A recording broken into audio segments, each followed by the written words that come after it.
আমার দেশে 24শে আগস্টে বিপ্লব, জুলাই আগস্ট বিপ্লবে পরিবর্তন এসেছে, কিন্তু আমি তো বলবো যেই পরিবর্তন আসছে এই পরিবর্তনে আমি অন্ততপক্ষে সন্তুষ্ট না।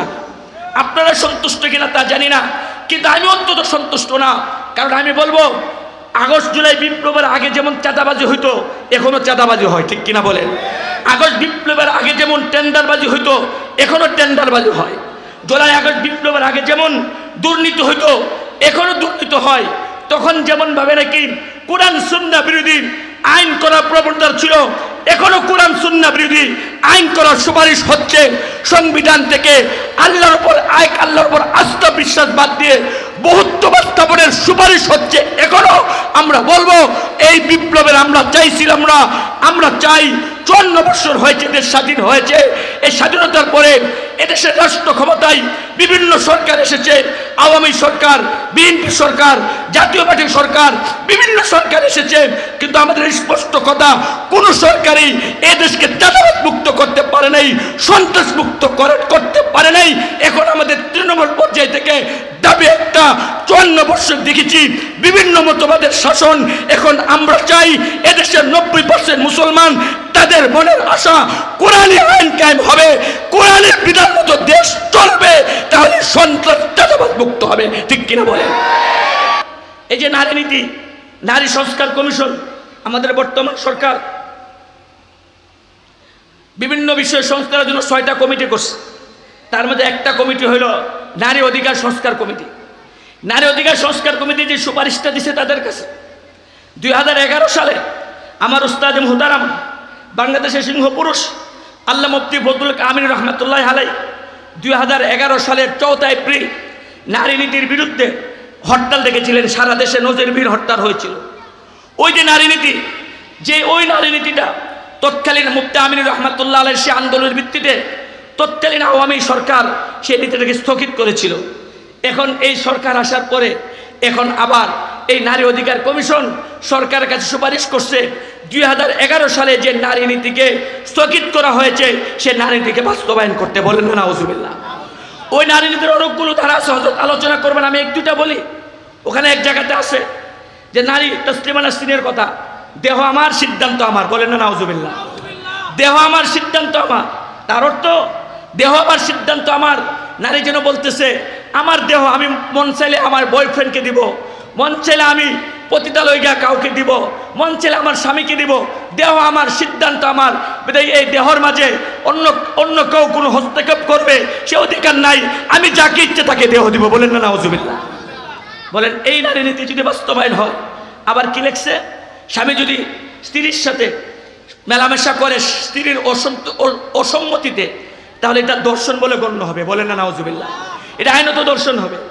আর ওইদিকে সুপারিশ করছে আপনার পতিতাদেরকে, এই যে যৌনকর্মী, এই যৌনকর্মী এবং পতিতাদেরকে এদেরকে কি যেন তাদের এই পতিতা ভিত্তিকে আসুক, তাদের পতিতা ভিত্তিকে আপনার শ্রম আইনে এটাকে শ্রমের মর্যাদা দেওয়া, তাদেরকে শ্রমিকের মর্যাদা দেওয়া।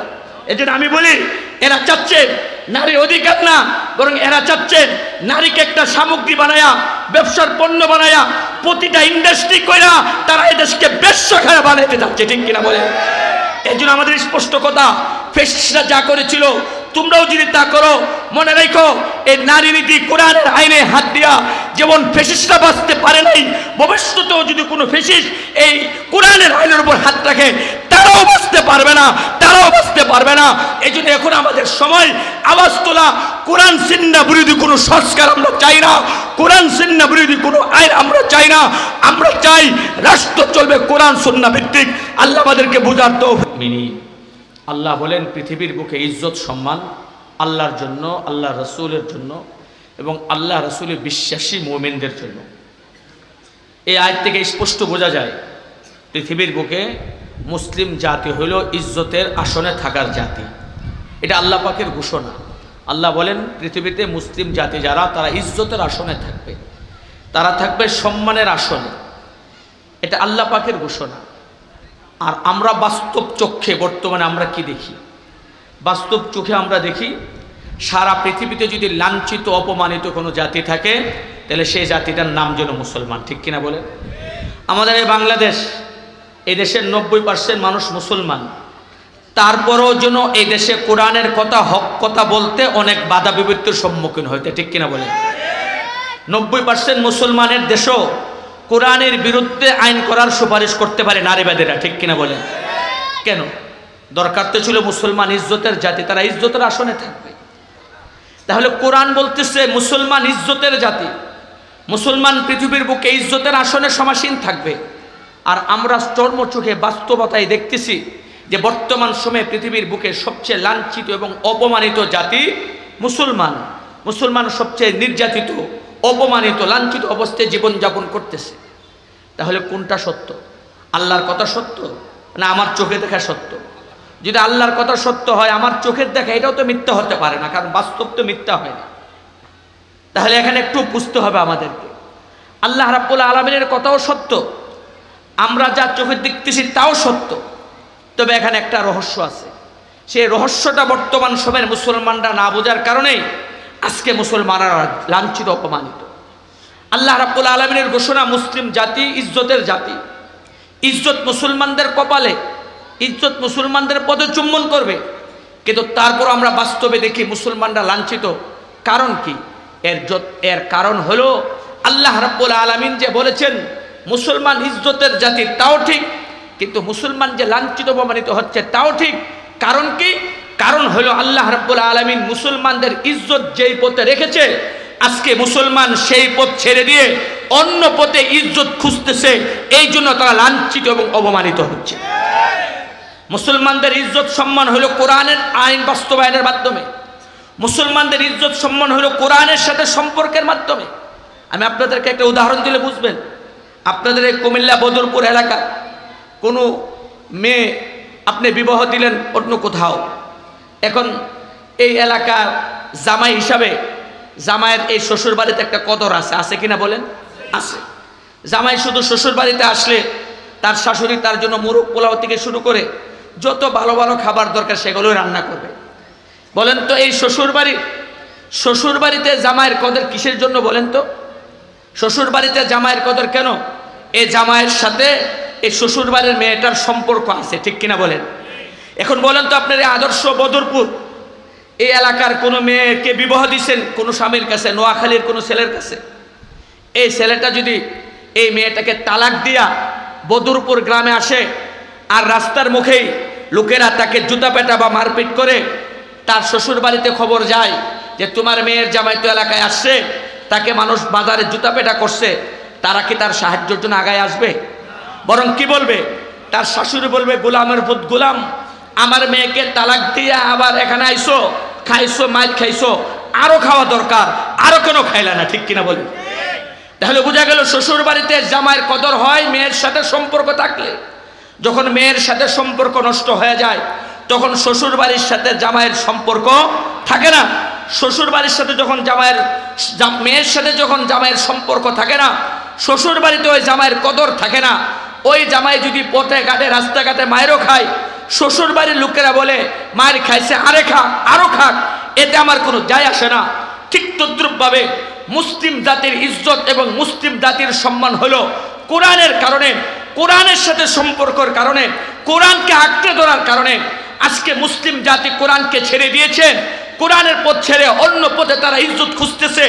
ইহুদি নাসারাদের অনুসরণ অনুকরণে, ইহুদি নাসারাদের পদলহনে তারা ইজ্জত খুঁজতেছে, এই জন্য তারা লাঞ্ছিত এবং অপমানিত হচ্ছে। আর আল্লাহ যেন বলেন, তোদের তো সম্মান আমার কাছে ছিল আমার কোরআনের কারণে, আর আজকে যখন তোরা আমার কোরআন ছেড়ে দিয়েছস, তোরা আরো মার খা, এতে আমার কোনো যায় আসে না। আমাদের অনেক ভাই বলে এত দোয়া হয়, বাইতুল্লাহ মসজিদ হারামও দোয়া হয়, মসজিদ নববীতেও দোয়া হয়, প্রত্যেক নামাজের পরে পরে দোয়া হয়, আবার ফজরের নামাজের দোয়ায় কুনুত পরে দোয়া হয়। হুজুররা এত দোয়া করে, দোয়া কেন কবুল হয় না? আল্লাহ কি দেখে না? অবশ্যই দেখে, কিন্তু দোয়া কবুল হয় না কেন? এর পিছনে কারণ হলো আল্লাহ বসে বসে বলে, ওই শাশুড়ির মতো তোর কদর তো আমার কাছে ছিল আমার মেয়ের কারণে, আমার মেয়েকে ছেড়ে দিয়েছস, এখন তুই রাস্তাঘাটে মার খা, লাঞ্ছিত হয়, এতে আমার কোনো যায় আসে না। রব যেন বলে, হে মুসলিম জাতি, তোদেরকে আমি ইজ্জতের আসন দিয়ে পৃথিবীতে পাঠাইছি, তোদের ইজ্জত হলো আমার কোরআনের সাথে সম্পর্ক রাখার দ্বারা মাধ্যমে। আমার নবীর সুন্নতকে আঁকড়ে ধরার মাধ্যমে তোরা আজকে আমার কোরআন ছেড়ে দিয়েছস, আমার নবীর সুন্নত ছেড়ে দিয়েছস। তোরা মায়ের খা, আরো খা, এটা আমার কোনো যায় আসে না। তাহলে স্পষ্ট বোঝা গেল আজকে মুসলিম জাতির এই অপদস্থ এবং মুসলিম জাতি মায়ের খাওয়ার পিছনে বড় কারণ আজকে মুসলমান কোরআন ছেড়ে দিয়েছে, ঠিক কিনা বলেন? কবি বড় সুন্দর করে বলেছেন, ও জমানা মে মুআজ্জাজ थे হামিলে কুরআন হোকর हम জলিল ও খার হে তারকে কুরআন হোকর। কবি বলেন আমাদের পূর্বপুরুষ সাহাবায়ে কেরাম, তাবিঈন, তবে তাবিঈন, ওনারা পৃথিবীর বুকে ইজ্জতের আসনে সমাসীন ছিলেন। কেন? তারা কোরআনকে বুকে ধারণ করেছিলেন। আর আজকে আমরা মুসলমান হয়ে লাঞ্ছিত অপমানিত এই জন্য যে আজকে আমরা কোরআনকে ছেড়ে দিয়েছি, ঠিক কিনা বলেন? আজকে আমরা কোরআনকে ছেড়ে দিয়েছি, এই জন্য আমরা লাঞ্ছিত অপমানিত। মুসলমানের ইজ্জত এবং সম্মান কোরআনকে ধরার মাঝে, মুসলমানের ইজ্জত এবং সম্মান নবীর সুন্নতকে আঁকড়ে দেওয়ার মাঝে কখনো কালো মুসলমান কোরআন ছেড়ে দিয়ে নবীর সুন্নাহকে ছেড়ে দিয়ে ইজ্জতের আসনের সমাসীন হতে পারবে না। হযরত ওমর রাদিয়াল্লাহু তাআলা আনহু বলেন, ইন্না কুন্না আযাল্লা কওমিন। হযরত ওমর বলেন, আমরা তো পৃথিবীর বুকে একটা লাঞ্ছিত জাতি ছিলাম, বর্বর জাতি ছিলাম। এই পৃথিবীর ইতিহাসে এখনো রাসূলকে যখন আল্লাহ তাআলা মক্কাতে প্রেরণ করেন, রাসূলের নবুয়তি যখন আল্লাহ তাআলা দান করেন, তখন মক্কার যে ওই সময়ের যুগটাকে বলা হয় বর্বর যুগ। হযরত ওমর বলেন, ইন্না কুন্না আযাল্লা কওমিন, আমরা তো লাঞ্ছিত এবং অপমানিত জাতি ছিলাম, আমাদেরকে কোনো সভ্য মানুষ হিসেবে গণ্য করতো না। ফাআযাল্লাহু বিল কুরআন বিল ইসলাম, ইসলাম এবং কোরআনের দ্বারা আল্লাহ আমাদেরকে ইজ্জত এবং সম্মানের আসনে বসাইছে। এরপর তিনি বলেন, ফামাহমা নাতলুবুল ইজ্জা, যখন আমরা ইজ্জত তালাশ করব ইসলাম ছাড়া, কোরআন ছাড়া অন্য কোনো পথে, তাহলে আগে যেমন লাঞ্ছিত ছিলাম আবার আমরা লাঞ্ছিত অপমানিত হব। হযরত ওমরের এই কথা যদি আমাদের স্মরণ থাকে, তাহলে বুঝতে হবে হযরত ওমর বলেন যে আমরা লাঞ্ছিত অপমানিত জাতি ছিলাম, আল্লাহ আমাদেরকে ইজ্জত দিয়েছেন কোরআন এবং ইসলামকে ধরার কারণে। এখন যদি কেউ কোরআন এবং ইসলাম ছাড়া আবার ইজ্জত তালাশ করতে যায়, ইজ্জত তো পাবেই না, বরং তারা আবার লাঞ্ছিত এবং অপমানিত হবে। আজকে মুসলিম জাতি, বিশেষ করে মুসলিম রাষ্ট্রপ্রধানরা, এরা মনে করতেছে ইহুদিদের পদলেহনের দ্বারা, হিন্দুদের পদলেহনের দ্বারা, খ্রিস্টানদের পদলেহনের দ্বারা তাদের ক্ষমতা থাকবে। মনে রাখো স্পষ্ট কথা, আল্লাহ কোরআনে বলেছেন, লান তারদা আনকাল ইয়াহুদ ওয়ালাল নাসারা হাত্তা তাত্তাবিআ মিল্লাতাহুম, তোমরা যতই তাদের পদগ্রহণ করো না কেন, যতদিন পর্যন্ত তোমরা তাদের পুরোপুরি অনুসরণ করে ইহুদি খ্রিস্টান না হবা, ততদিন পর্যন্ত এরা তোমাদেরকে আপন করে নেবে না। তোমরা ভাবতেছো আমেরিকা তোমাদের আপন, তোমরা ভাবতেছো ইহুদিরা তোমাদের আপন, মনে রেখো এরা কশ্চিন কালেও তোমাদের আপন না। এতটা সাহস তারা পেয়েছে কারণ তারা দেখে মুসলমানদের তো এখন মুসলমানিত্ব নাই, ইহুদিরা দেখে মুসলমানেরা তো এখন আমাদের অনুকরণ করে, বিধায় তাদেরকে ভয় পাওয়ার কি দরকার? এই কারণে তারা তাদেরকে ভয় পায় না। আর মুসলিম রাষ্ট্রপ্রধানরা তাদের ভয়ের প্রমাণ থেকে এরাও হক কথা মুখে উচ্চারণ করে না, ঠিক কিনা বলেন? এই জন্য ভাইরা আমার, এখন আমাদের সময় এসেছে। আমি তো বলবো তৃণমূল পর্যায় থেকে আওয়াজ ওঠা দরকার। আমার দেশের কথা আমি বলবো, আমার দেশের 24শে আগস্টে বিপ্লব, জুলাই আগস্ট বিপ্লবে পরিবর্তন এসেছে, কিন্তু আমি তো বলবো যেই পরিবর্তন আসছে এই পরিবর্তনে আমি অন্ততপক্ষে সন্তুষ্ট না। আপনারা সন্তুষ্ট কিনা তা জানি না, কিন্তু আমি অন্তত সন্তুষ্ট না। কারণ আমি বলবো আগস্ট জুলাই বিপ্লবের আগে যেমন চাঁদাবাজি হইতো, এখনো চাঁদাবাজি হয়, ঠিক কিনা বলেন? আগস্ট বিপ্লবের আগে যেমন টেন্ডারবাজি হইতো, এখনো টেন্ডারবাজি হয়। জুলাই আগস্ট বিপ্লবের আগে যেমন দুর্নীতি হইতো, এখনো দুর্নীতি হয়। তখন যেমন ভাবে নাকি কোরআন সুন্নাহ বিরোধী আইন করার প্রবণতা ছিল, এখনো কোরআন সুন্নাহ বিরোধী আইন করার সুপারিশ হচ্ছে। সংবিধান থেকে আল্লাহর উপর আস্থা বিশ্বাস বাদ দিয়ে বহুত্ববাদ স্থাপনের সুপারিশ হচ্ছে। এখনো আমরা বলবো এই বিপ্লবের আমরা চাইছিলাম না, আমরা চাই 54 বছর হয়েছে দেশ স্বাধীন হয়েছে, এই স্বাধীনতার পরে এদেশের রাষ্ট্র ক্ষমতায় বিভিন্ন সরকার এসেছে, আওয়ামী সরকার, বিএনপি সরকার, জাতীয় পার্টি সরকার, বিভিন্ন সরকার এসেছে, কিন্তু আমাদের স্পষ্ট কথা, কোন সরকারই এদেশকে চাঁদাবাজ মুক্ত করতে পারে নাই, সন্ত্রাস মুক্ত করতে পারে নাই। এখন আমাদের তৃণমূল পর্যায় থেকে দাবি একটা, 54 বছর দেখেছি বিভিন্ন মতবাদের শাসন। এখন আমরা চাই এদেশের 90% মুসলমান, তাদের মনের আশা কোরআনী আইন কায়েম হবে, কোরআনের বিধান মতো দেশ চলবে, তাহলে সন্ত্রাস চাঁদাবাজ মুক্ত হবে। ঠিক কিনা বলেন? এই জন্য এখন তৃণমূল পর্যায়ে থেকে আওয়াজ উঠতে হবে। যদি আমরা মুখ বন্ধ করে বসে থাকি আর এতটুকু আমরা সন্তুষ্ট থাকি, তাহলে আবার আমাদের গলায় গোলামের জিঞ্জির আসবে, আবার আমাদের গলায় গোলামের জিঞ্জির আসবে। এই জন্য এখনই আমাদের সময় আমাদের প্রতিবাদ করার, এখনই আমাদের সময় প্রতিবাদ করার। এই যে হযরত কথা বলবেন, এই যে নারী নীতি, নারী সংস্কার কমিশন, আমাদের বর্তমান সরকার বিভিন্ন বিষয়ে সংস্কারের জন্য 6টা কমিটি করছে। তার মধ্যে একটা কমিটি হইল নারী অধিকার সংস্কার কমিটি। নারী অধিকার সংস্কার কমিটি যে সুপারিশটা দিছে তাদের কাছে, 2011 সালে আমার উস্তাদ মুহতারাম বাংলাদেশের সিংহ পুরুষ আল্লামা মুফতি ফজলুল আমিন রহমতুল্লাহ আলাই 2011 সালের 4 এপ্রিল নারী নীতির বিরুদ্ধে হরতাল ডেকেছিলেন। সারা দেশে নজিরবিহীন হরতাল হয়েছিল। ওই যে নারী নীতি, ওই নারী নীতিটা তৎকালীন মুফতি আমিন রহমতুল্লাহ আলাই সে আন্দোলনের ভিত্তিতে তৎকালীন আওয়ামী সরকার সেই নীতিটাকে স্থগিত করেছিল। এখন এই সরকার আসার পরে এখন আবার এই নারী অধিকার কমিশন সরকারের কাছে সুপারিশ করছে 2011 সালে যে নারী নীতিকে স্থগিত করা হয়েছে সে নারী নীতিকে বাস্তবায়ন করতে। বলেন না নাউজুবিল্লাহ। ওই নারী নীতির অনেকগুলো ধারা আছে, হযরত আলোচনা করবেন, আমি 1-2টা বলি। ওখানে এক জায়গাতে আছে যে নারী তসলিমা নাসরিনের কথা, দেহ আমার সিদ্ধান্ত আমার। বলেন না নাউজুবিল্লাহ। দেহ আমার সিদ্ধান্ত আমার, তার অর্থ দেহ আমার সিদ্ধান্ত আমার। নারী যেন বলতেছে আমার দেহ আমি মন চাইলে আমার বয়ফ্রেন্ডকে দিব, মন চাইলে আমি পতিতালয়িকা কাউকে দিব, মন চাইলে আমার স্বামীকে দিব। দেহ আমার সিদ্ধান্ত আমার। এই দেহর মাঝে অন্য কেউ কোনো হস্তক্ষেপ করবে সে অধিকার নাই। আমি যাকে ইচ্ছে তাকে দেহ দিব। বলেন না নাউজুবিল্লাহ।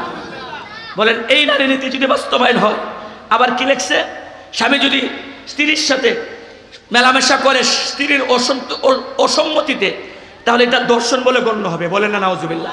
এটা আইনত দর্শন হবে। আর ওইদিকে সুপারিশ করছে আপনার পতিতাদেরকে, এই যে যৌনকর্মী, যে এই যৌনকর্মী এবং পতিতাদেরকে, এদেরকে কি যেন তাদের এই পতিতা ভিত্তিকে তাদের পতিতা ভিত্তিকে আপনার শ্রম আইনে এটাকে শ্রমের মর্যাদা দেওয়া, তাদেরকে শ্রমিকের মর্যাদা দেওয়া। এই জন্য আমি বলি এরা চাচ্ছে নারী অধিকার না, বরং এরা চাচ্ছে নারীকে একটা সামগ্রী বানায়া, ব্যবসার পণ্য বানায়া, প্রতিটা ইন্ডাস্ট্রি কইরা তারা এই দেশকে বেশ্যাখানা বানাইতে যাচ্ছে। ঠিক কিনা বলে? এই জন্য আমাদের স্পষ্ট কথা, ফ্যাসিস্টরা যা করেছিল তোমরাও যদি তা করো, মনে রেখো এই নারী নীতি কোরআনের আইনে হাত দিয়া যেমন ফ্যাসিস্টরা বাঁচতে পারে নাই, ভবিষ্যতেও যদি কোনো ফ্যাসিস্ট এই কোরআনের আইনের উপর হাত রাখে তারাও বাঁচতে পারবে না, তারাও বাঁচতে পারবে না। এই জন্য এখন আমাদের সময় আওয়াজ তোলা, কোরআন সুন্নাহ বিরোধী কোনো সংস্কার আমরা চাই না, কোরআন সুন্নাহ বিরোধী কোনো আইন আমরা চাই না। আমরা চাই রাষ্ট্র চলবে কোরআন সুন্নাহ ভিত্তিক। আল্লাহ আমাদেরকে বুঝার তৌফিক দান করুক। ওয়া আখিরু দাওয়ানা আলহামদুলিল্লাহি রাব্বিল আলামিন। হযরত আরশার কথা বলি।